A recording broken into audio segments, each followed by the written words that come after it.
Bonjour, donc je vais vous parler des butées postérieures de l'épaule à ciel ouvert pour le début d'arthroscopie et je crois que c'est Philippe Valenti qui vous parlera des butées postérieures en technique arthroscopique.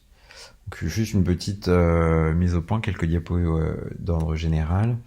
L'instabilité postérieure c'est compliqué, les luxations postérieures on peut facilement passer à côté. Je vous ai mis une radio ici, c'est facile sur une radio qui de toute façon est faite aux urgences, on sait qu'elle va être mal enfilée.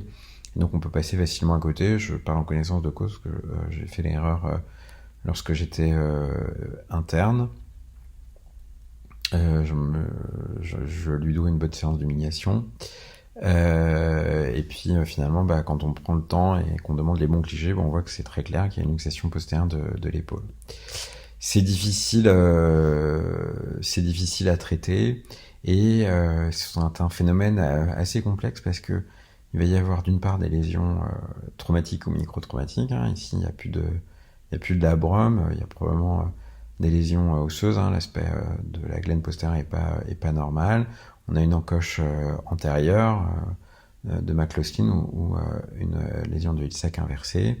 Et puis, on va avoir également des facteurs favorisants, avec ici, vous voyez, une hypoplasie de la partie postérieure de la glène qui forcément va entraîner une tendance à la subluxation postérieure.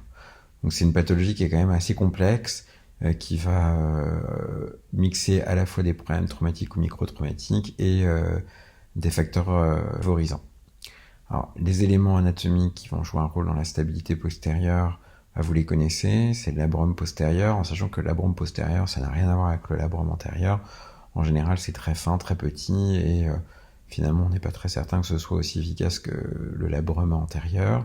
La capsule postérieure, qui également, à la différence de la partie antérieure, a une tendance à être un peu fine, un peu pellucide, mais qui va présenter également des lésions qu'on va retrouver dans l'instabilité postérieure chronique. Des pathologies de l'intervalle des rotateurs qui sont associées au phénomène de traction lors des phénomènes de luxation et de subluxation postérieure. Et puis enfin, des facteurs favorisants anatomiques au niveau glénoïdien ou huméraux, avec la rétroversion glénoïdienne ou humérale qui peut nécessiter, ou en tout cas qui a permis de décrire des gestes chirurgicaux qui sont déliés à ces variations anatomiques. L'examen physique dans l'instabilité postérieure d'épaule est également extrêmement important et beaucoup plus complexe et riche que dans l'instabilité antérieure. Il faut toujours penser à rechercher une hyperlaxité, une hypermobilité articulaire avec le score de Bayton. C'est vraiment important et on va le rencontrer de manière, je trouve, plus importante dans les instabilités postérieures, dans les instabilités antérieures. Et puis enfin, connaître toutes les manœuvres de stress de l'instabilité postérieure qui sont beaucoup plus fréquentes qui est beaucoup plus nombreuse que dans l'instabilité antérieure, où finalement on a essentiellement l'appréhension et un peu le signe de Gaget. Mais ça, c'est un autre sujet et je vous invite à vous replonger dans votre EMC.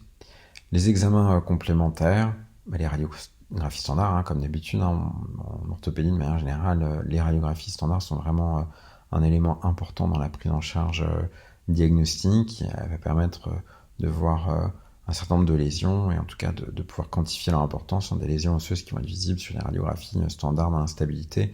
Ça signe des lésions qui vont être assez importantes et qui vont être majeures en imagerie en coupe. En imagerie en coupe, ce sont forcément des examens injectés, arthroscanner ou arthro-IRM au choix. Je pense que autant j'ai une tendance à préférer l'arthroscanner dans la pathologie de l'épaule, autant sur l'instabilité postérieure, l'arthro-IRM est assez intéressante et notamment pour ce qu'on appelle les lésions de Kim, qui sont ces hypersignaux dans le labrum mais sans fissure.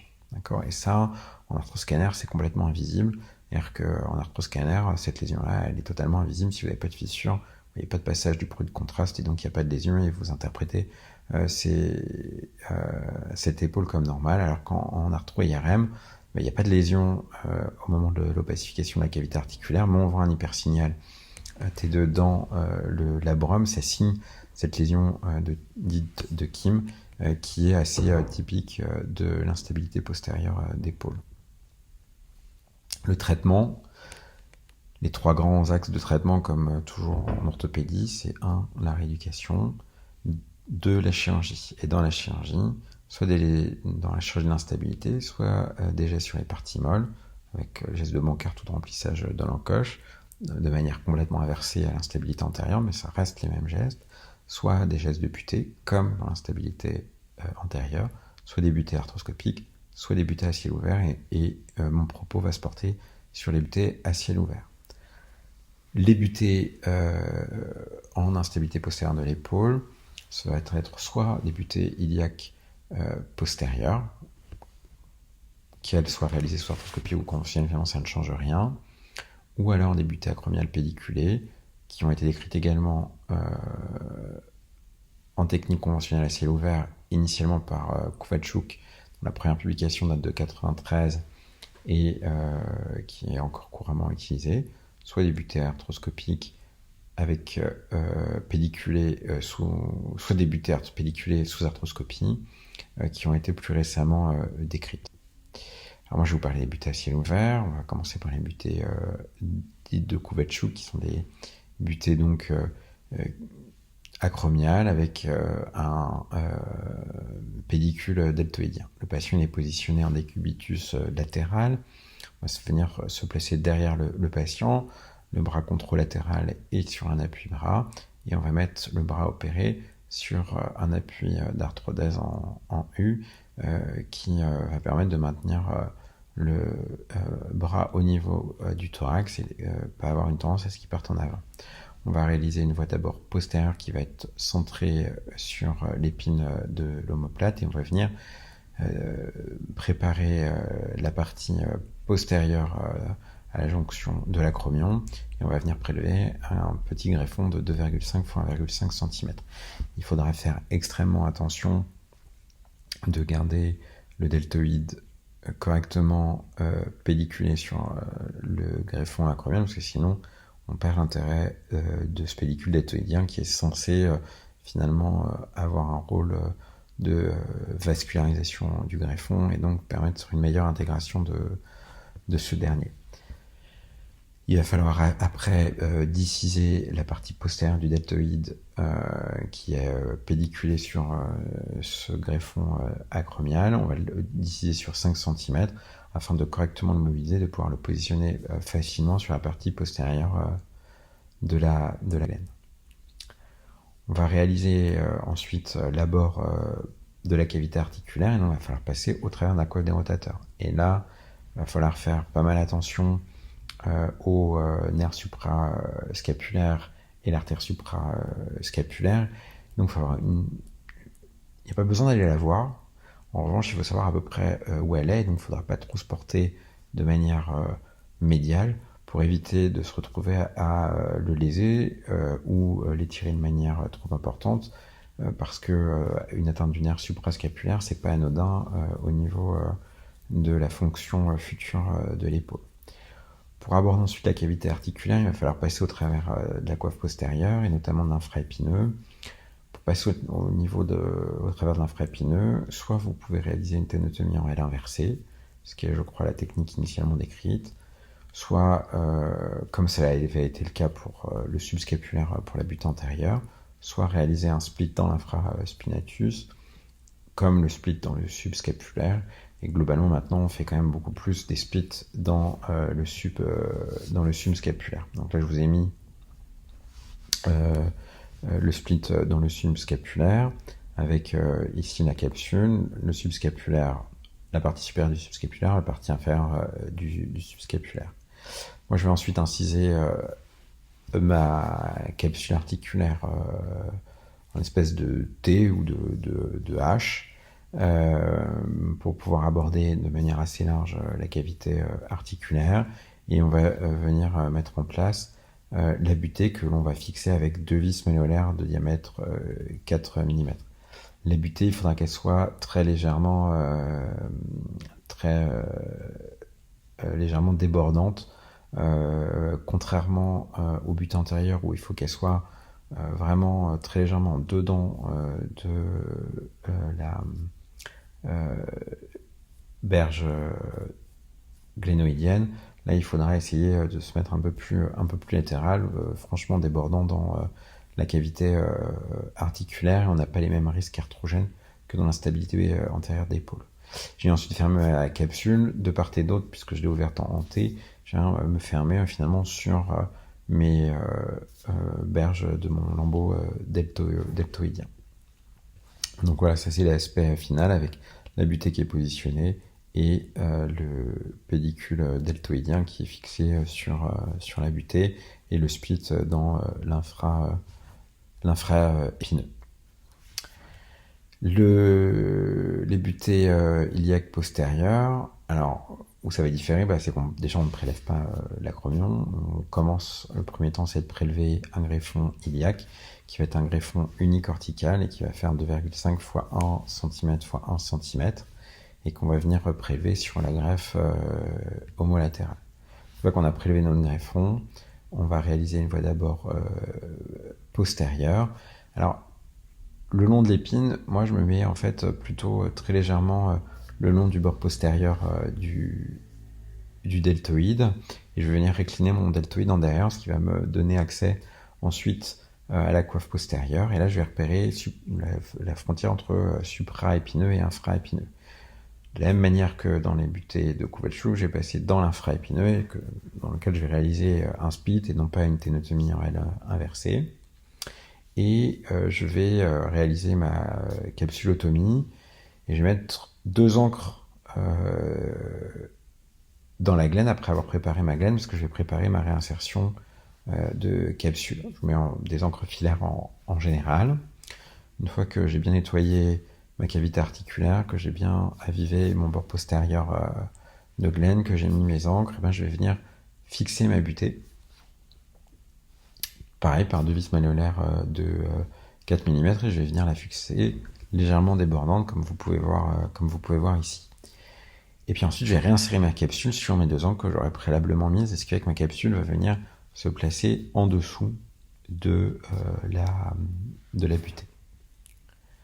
Donc, globalement, c'est à peu près le même geste, simplement, dans un cas, vous allez prélever votre greffon sur la hanche homolatérale. Dans l'autre cas, cela reste in situ au niveau de l'acromion et vous la gardez pédiculée sur le deltoïde, ce qui est censé améliorer son intégration future. C'est de la chirurgie qui est ambulatoire, donc le patient sort le jour même, bien que cela soit réalisé à ciel ouvert.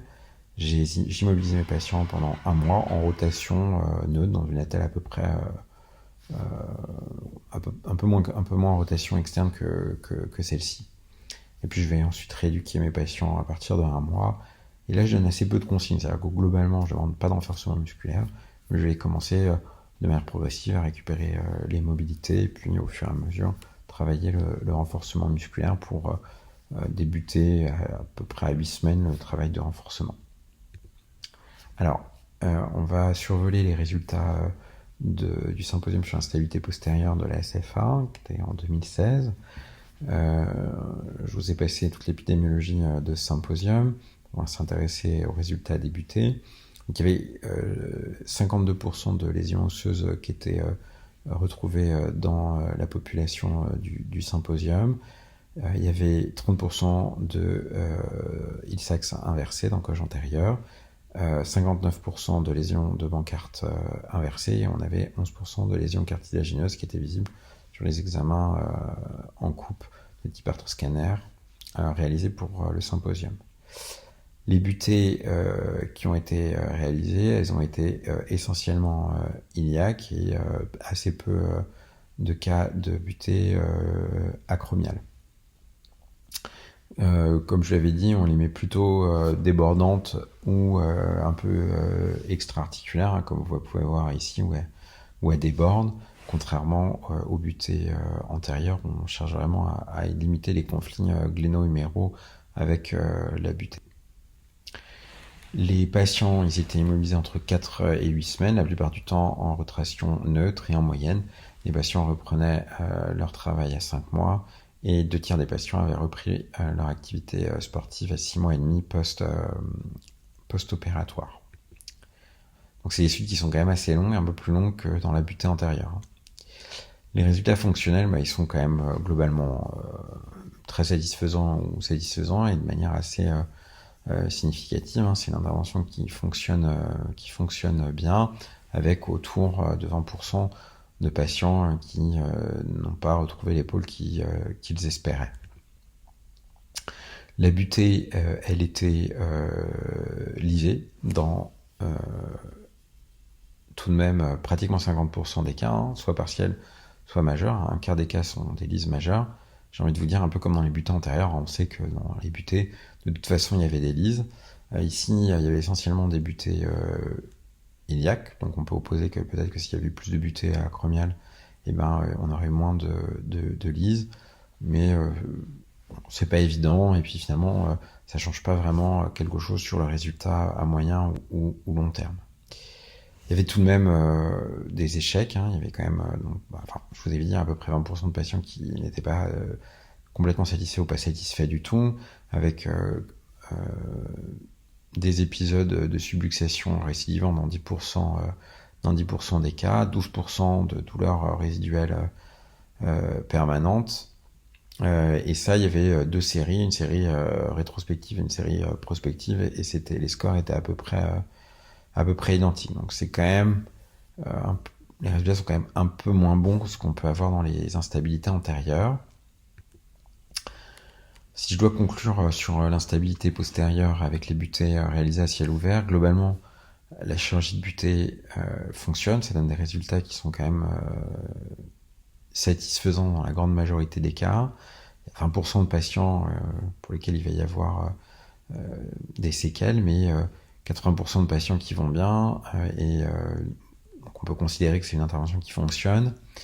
On a quand même 50% de liste de butée lorsqu'on réalise une butée acromiale, mais ça ne joue pas sur le résultat fonctionnel. Il n'y a pas vraiment d'avantage franc à réaliser une butée pédiculée. Et l'avantage que l'on peut quand même y trouver, c'est que ça évite de multiplier les sites opératoires, ce qui n'est pas anodin.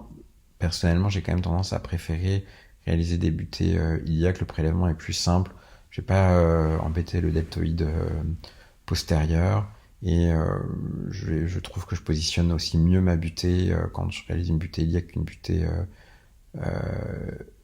acromiale pédiculée, parce que le pédicule vient toujours me gêner et on voit pas très bien comment on positionne la butée en réalité à cause de cela. Je finirai par dire qu'il y a quand même les butées arthroscopiques qui font sérieusement concurrence, et contrairement aux butées antérieures où l'avantage de la butée arthroscopique n'est pas très clair, dans l'instabilité postérieure, la réalisation de la butée postérieure arthroscopique a quand même pas mal d'avantages, mais je laisserai Philippe Valenti vous parler de cela. Je vous remercie.